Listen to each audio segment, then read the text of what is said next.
If you are also a little bit nosy about how other people plan, I think you're gonna like this one. Back by popular request, I'm going to show you all the inside of my planner and talk to you about how I am setting up my planner, which is the Full Focus Planner by Michael Hyatt, how I'm setting that up for 2022. Crazy that we're already talking about that. I moved to using the Full Focus Planner in Q3 of 2020. So at this point, at time of recording, I've been using this planner for about a year, but my hope is in this video, no matter what kind of planner you use, that you walk away with it with some hacks to figure out how to make your paper planner work more for you. And if you're interested specifically in this planner, you'll have a little bit more information to help you decide if it is the one for you or not. If you are pumped about this episode and likewise are a kindred spirit and enjoy a planning conversation, click that like button, you know what to do. Also hit the subscribe button and the bell next to it. I typically talk about copywriting hacks over on this channel, but sometimes we like to change it up. Okay, let's jump in. So the first thing you're gonna do obviously is get the tool. Now I mentioned this is the one I love. It is the Full Focus Planner, but let me back up and just go ahead and say I am a tech-loving person. I live and die by my Google Calendar, Asana, and Plan, which is the app that I use to schedule out social media. But dang it if I don't love a good paper planner. I love the dopamine hit when I actually check something off and cross through it. But it also just gives me a place to, I don't know, I feel like if everything were digital, my life would feel so much more cluttered. When I can look at things on paper, when I see my daily to-do list outlined, I feel so much better about what I can take on and what I can actually realistically get done. I'm curious, what type are you? Comment down below. Are you more of a digital planner, a paper planner, a hybrid combo like me? I'd love to know. Okay, like I said, now it has been a full calendar year since I've been using this type of planner. I'm gonna go ahead and address the elephant in the room, because if you've looked into this planner at all, then you do know that it is quarterly. So yep, this sucker right here, this is just 1 quarter out of the whole year. So for the full year, you get the stack of them. You can do like a subscription to it or just try one off. That's what I did. I just wanted to try it, see if I even liked it. I realized by saying that I might have just lost you completely, so I'll go ahead and lay this one out there too. When you first get this planner and unbox it and open it up, it's blank. So you have to set it up for the upcoming quarter. That was probably my biggest hang up on trying it. It was an obvious con for me at first. Over time, I've flipped it into a pro. I'll talk about that more in this video, but you also get the fun vibes that come with getting a new planner and the new fresh planner smell. You get to sit down and set up your planner 4 times a year, which is kind of nice. Maybe I'm a little bit nostalgic for all the times in the 90s. I got a new planner for Christmas. I got to set it up. It was usually a horse planner. Anyway, research suggests, and we know this, writing things down helps you retain information so much better. It forces you to slow down and be mindful. So I'll go ahead and open this one up with you. Now I use a tool called Power Sheets. I've used them every year since 2014. And this is what I use to track out my goals and dreams. If you have looked into this planner, I know some people want to use either or, Power Sheets or Full Focus. I actually use them both together. It doesn't bother me. There is some overlap, but to me they go in tandem. You're never gonna walk into my office and not see those two things. Even if I'm traveling, I bring my Full Focus planner with me and my whole Power Sheets, or at least the tending page out of it. These are the tools that just keep me focused on what I actually want to do, what my goals are. Otherwise, I squirrel brain off somewhere far away. If there is one thing I've learned from our copywriting agency client, Laura Smith, it is that the best planner is the one that actually works for you, the one that you're gonna use. All right, so this is a fresh new planner out of the box that I'm gonna show you, but I did for comparison. This is the pocket-sized one, and it's a little small for me. I got it to see if I would like it, so I'll probably do a giveaway with this one, but it just was a little bit too small because I tend to write a lot. You can see the days in comparison. By the way, these do lay flat. Here's mine right now. See how it lays flat? I break the spine, so it's pretty easy to do that. But what I wanted to show you is what it looks like brand new out of the box. So we'll go ahead and break this and then pull it open. Woohoo! Ah, so fresh. See how it closes a little bit when it's new. This is what the front of the book looks like. So I'll show you. You've got space to write your annual goals in here, and then in detail, 10 pages for that. Plug in, you have to do this yourself, set it up like I said. I'll show you what that looks like in just a sec. That is essentially how it goes. So every single day looks like this. Again, this is new, never been used, not scrawled with all my messy handwriting, but I hope that gives you a little bit of an idea of what is inside, what they look like. This one's all beat up. and I'll show you more as this video goes on. So the next thing I want to do is show you how I do the prep work for my planner at the beginning of a new quarter. Right about the time I'm doing my Power Sheets monthly planning or quarterly planning, I'll pull out the Full Focus Planner too.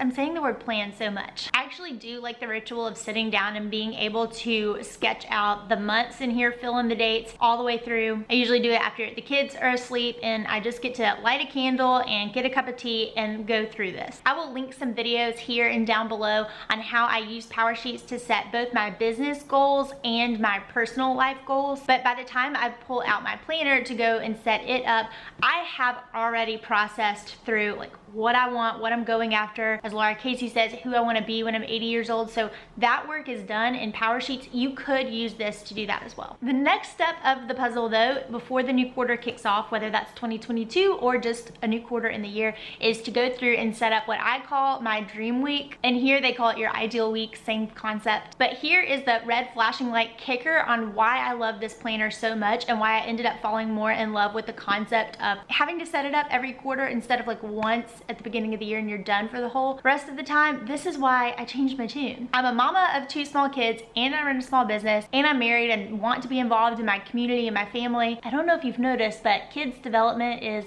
constantly changing. And so what I'd found is I was setting up my year and then I wasn't giving myself flexibility, and one quarter may completely look different from the next. I may need to move launches around to accommodate for that. So the option to be able to go in every quarter and set up has just been so much more encouraging for this stage of life that I'm in, because nothing's set in stone. I literally get a new fresh start every single quarter to set things up. A couple other things, I always fold up my time stewardship vision statement. That's something from my Art of Efficiency course. I fold that up and I put it at the front of this. It's basically a vision statement that reminds me I do have enough time to do the things that I need to do if I prioritize appropriately. I'll show you the ideal week portion of this. I do first sketch this out though on paper. That's why I like that there is a paper space to do this inside the planner. And once I get that locked in and to my liking, I'll then translate it and put it into Google Calendar. And this has been really helpful. This may be a tip for you. We share that within all the employees of my business. We all have our own dream week. So then we kind of know what other people's expectations are of when they'll be on or when they're off and with their family, etc. Okay, the next thing I'm gonna do in my planner setup is add in holidays, birthdays, standing events, anniversaries, vacations, and launches. I have done so many videos on how I plan out our marketing calendar for the year. It's my Champagne campaign system.